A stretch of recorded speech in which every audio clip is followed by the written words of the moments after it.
Episode 37. Dokterku itu istriku. Pagi ini Kimi sudah panik sendirian karena mendapat surat ancaman kalau Naila berada di tangan musuh, sebelum sampai di Rusia. Ibu dua anak ini juga sudah berusaha menelpon Naila, maupun Peter, tapi ponsel keduanya tidak ada yang dapat ditelepon. Zain juga, dia sedang meeting dan mensilen ponselnya. Terakhir dia mengirim pesan ke Rendra. Ren, Mama ada misi penting, menyelamatkan kakakmu. Nanti tolong kirim bala bantuan ke alamat XX, begitulah isi pesan Kimi.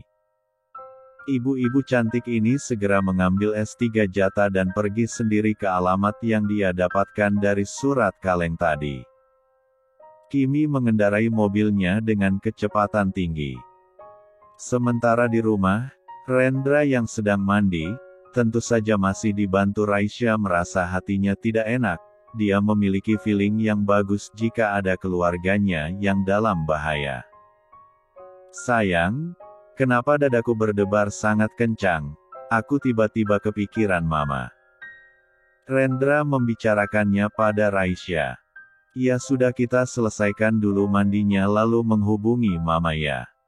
Raisya segera menyelesaikan memandikan Rendra, dia segera membantu Rendra untuk mengganti pakaiannya, baru keluar kamar mandi. Ray juga memberikan ponsel pintar tersebut pada Rendra. Belum sempat Rendra menghubungi mamanya dia membaca notif dari Kimi. Ah shit. Kesal Rendra. Pemuda itu langsung menghubungi Naila dan tersambung. Halo adikku sayang. Kenapa sudah kangen atau? Belum selesai Naila menggoda adiknya tapi suara panik Rendra menghentikan ucapannya. Mama kak, Mama dalam bahaya, dia pergi sendiri untuk menyelamatkan kakak, sekarang kakak di mana? Tanya Rendra. Ada di markas, membereskan kekacauan yang disebabkan serigala buntung itu. Oke lo bereskan dulu saja utusan di sana. Gue akan lacak di mana Mama, dan juga menghubungi Papa. Ucap Rendra kemudian. Oke gue juga akan kerahkan anak buah-buah gue di sana, segera lo kirim lokasi Mama. Siap. Jawab Rendra. Sementara Kimi sudah sampai di sebuah gudang kosong, mencari keberadaan Naila. Tapi tanpa dia sadari dia ditempak obat bius dari arah belakang. Setelah Kimi tak sadarkan diri mereka membawanya ke tempat lain, karena orang-orang keluarga Ibrahim pasti sudah mengetahuinya. Orang tersebut membuang semua barang-barang yang Kimi bawa baik ponsel, S3 jatah, dan lainnya. Kimi dimasukkan ke dalam mobil van hitam dibawa ke rumah Romeo ternyata, karena mereka pikir ini adalah tempat yang paling nyaman dan tidak akan terpikirkan oleh musuh. Tubuh Kimi diikat di ruang bawah tanah. Sementara Rendra segera menghubungi Zain, James dan Rocky. Zain segera ke rumah Rendra, sementara James bertugas di kantor dan Rocky mengumpulkan anak buah mereka. Rendra dibantu Raisya melacak keberadaan Kimi saat ini. Kalau dilihat dari alat sensor dari ponsel, senjata dan lainnya, berada di tempat yang Kimi tunjukkan, tapi Rendra masih punya dua barang lagi yang bisa membantunya melacak keberadaan Kimi. Saat itu Zain masuk ke ruang kerja Rendra dengan tergesa.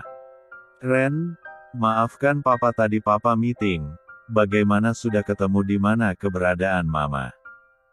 Tanya Zain sangat khawatir. Belum Pak, kalau dilihat dari barang yang Mama bawa, ada di tempat yang Mama bawa tadi, tapi Mas tidak yakin kalau Mama di sana, dan masih melacaknya lagi. Jawab Raisya membantu Rendra karena Rendra masih sibuk dengan komputernya. Zain menghampiri putranya itu dan ikut mengawasi. Dapat Pak, lokasi Mama, Rendra men-scroll titik yang dia dapatkan. Dan menunjuk ke sebuah rumah mewah yang sangat familiar bagi mereka. Romeo, mau apa lagi itu orang? Apa sih yang dia mau sebenarnya? Geram Zain. Gue tidak akan membiarkan kalian semua hidup kalau sampai terjadi sesuatu pada Kimi. Zain meremas tangannya erat dan keluar rumah tersebut. Zain membawa orang-orangnya ke rumah itu. Rendra menghubungi Naila supaya anak buahnya membantu Papa Zain. Lalu Rendra menghubungi Rocky, karena dia memiliki rencana tersendiri. Dia akan lewat jalur belakang dan mencari arah lengah Romeo. Di rumah Romeo, pengawal kiriman Vero berjaga di setiap penjuru ruangan. Di sana ada sekitar 100 pengawal yang disiapkan dengan senjata lengkap bahkan baju anti peluru, seperti mau berperang saja. Zain yang masih terbawa emosi juga datang ke markas. Dia membawa 50 anak buahnya. Mereka dipilih yang ahli bela diri dan senjata. Sesuai arahan Zain, 50 pemuda berangkat ke mansion Romeo langsung dipimpin oleh Zain. Zain menghancurkan gerbang depan dengan senapan granatnya. Gerbang hancur dan ambruk. Mobil masuk ke halaman dan dihujani oleh banyak tembakan. Adu tembak tidak bisa dihindarkan lagi. Mobil Zain menerobos masuk ke dalam mansion dengan selamat. Romeo, di mana lo sembunyikan istri gue? Cepat katakan atau kita ratakan mansion ini dengan tanah. Kata Zain dengan marah. Silahkan saja, karena lo tidak akan pernah menemukan Kimi di sini, haha, dan lo akan mendapati mayat Kimi, hahaha. Tawa Romeo menggelegar di mansion. Apa yang lo inginkan sebenarnya? Bentak Romeo. Kita cuma mau anak bodoh lo itu. Dan bawa kemari, dia akan lebih berguna daripada istri lo itu, kita anggap saja barter. Romeo membuat sebuah penawaran. Apa maksud lo anak bodoh? Gue tidak punya anak bodoh seperti kalian, dan menjadikan anak orang lain korban. Kembalikan anak gue yang telah lo culik. Tegas Zain. Haha, bukannya anak lo sudah mati, dan ternyata otak jeniusnya tidak berguna sama sekali. Jadi berikan Narendra pada kami, setelah misi berhasil gue pastikan akan kembalikan jasad bocah sinting itu. Geram Romeo. Oh, ternyata ada yang tertipu rupanya, tapi kalian tidak akan bisa mendapatkannya. Dia dalam pengawasan ketat kami, dan dalam masa penyembuhan. Apa yang mau kalian dapat dari bocah sinting dan lumpuh? Bahkan dia sering berusaha bunuh diri. Apa yang kalian inginkan darinya? Jawab Zain. Tenang. Meski orangnya lumpuh dan sinting, yang penting kandungan otaknya masih berfungsi. Dulu kami salah tangkap, dan sekarang gue yakin kalau kali ini adalah benar. Haha, dan satu persatu keluarga lo akan habis, haha. Romeo tertawa puas, tapi langsung ditonjok dengan keras oleh Zain, bahkan ada 2 giginya ikut tanggal. Romeo menjadi murka dan meminta orang-orangnya untuk menyerang. Pertempuran tidak bisa dihindarkan lagi, banyak dari 2 belah pihak yang terluka bahkan meninggal, tapi orang yang Zain bawa adalah pilihan. 100 melawan 50 orang sangat tidak seimbang. Romeo terluka parah bahkan terkena tembakan di lengan dalamnya. Romeo dilarikan ke ruang rahasia. Di luar Zain memenangkan pertempuran tapi pulang dengan tangan hampa. Dia belum bisa membawa pulang Kimi. Kini Rendra yang akan bergerak, otak pintarnya sudah bekerja dan memprediksi yang terjadi. Karena tadi dia sempat menempelkan kamera di badan ayahnya, jadi Rendra tahu apa yang terjadi di sana. Episode 38. Rendra kini menyadap telepon dan ponsel Romeo. Benar dugaan Rendra, Sonia istri Romeo menghubungi rumah sakit dan Rocky yang mengangkatnya. Mereka membutuhkan dokter bedah untuk mengoperasi luka Romeo yang cukup parah. Raisya menawarkan diri untuk misi hari itu. Awalnya Rendra menolak, tapi Raisya tetap kekeh pada pendiriannya. Jangan sayang, ini berbahaya. Cegah Rendra. Mas percaya sama aku, demi Mama Kimi, Ridho Mas akan melindungi istri dalam bekerja. Lagian mereka juga belum mengenal diriku, dan tidak tahu kalau aku adalah istrimu. Jadi akan aman, lagian ada Rocky yang akan ikut. Mas jangan khawatir, kita pasti bisa menyelamatkan Mama. Raisya menggenggam tangan Rendra dan meyakinkan suaminya tersebut. Baiklah, tapi hati-hati, kamu akan langsung disarang musuh. Nanti kita akan kirim kamera rahasia dan Won untuk mengintai situasi di sana. Kalau Won dan Wina bisa masuk maka tugas kita akan ringan. Dan lo Rocky jaga istri gue dengan baik. Awas kalau sampai ada yang lecet, lo taruhannya. Gue belum merasakan indahnya menjadi seorang pria sejati. Rendra memperingati Rocky supaya menjaga istrinya. Siap Tuan. Saya akan menjaga Nona dengan taruhan nyawa saya sendiri. Jawab Rocky dengan tegas. Pemuda ini dari dulu adalah tangan kanan Rendra di organisasi. Sayang, tapi kamu tidak boleh berpenampilan cantik seperti ini. Aku tidak rela, wajah cantik istriku dinikmati orang-orang jahat itu. Ucap Rendra lagi. Raisya dan Rocky sama-sama memutar bola matanya jengah. Rocky mengambil sesuatu dan ditempelkan ke pipi Raisya, sehingga menutupi kecantikan wajah Raisya, serta memasang Won dan Wina di jilbab Raisya sebagai bros. Mereka berangkat dengan Rocky sebagai sopirnya. Anda siap Nyonya? Rocky memastikan kalau majikannya siap. Raisya mengatur nafasnya dan membuang semua rasa takut yang singgah di dalam dirinya. Sebagai istri seorang Narendra dia tidak boleh lemah dan cengeng. Hah? Iya Rocky saya siap. Ayo kita berangkat. Semoga misi kita ini dilindungi dan diridhoi Allah. Amin. Ayo Nyonya kita berangkat.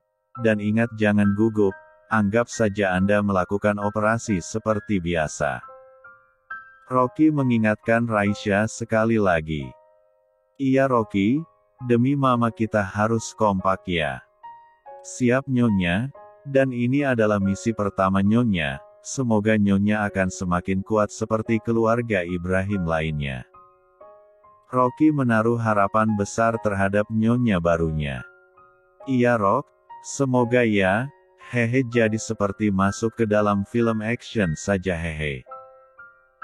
Mereka berbincang ringan di dalam perjalanan.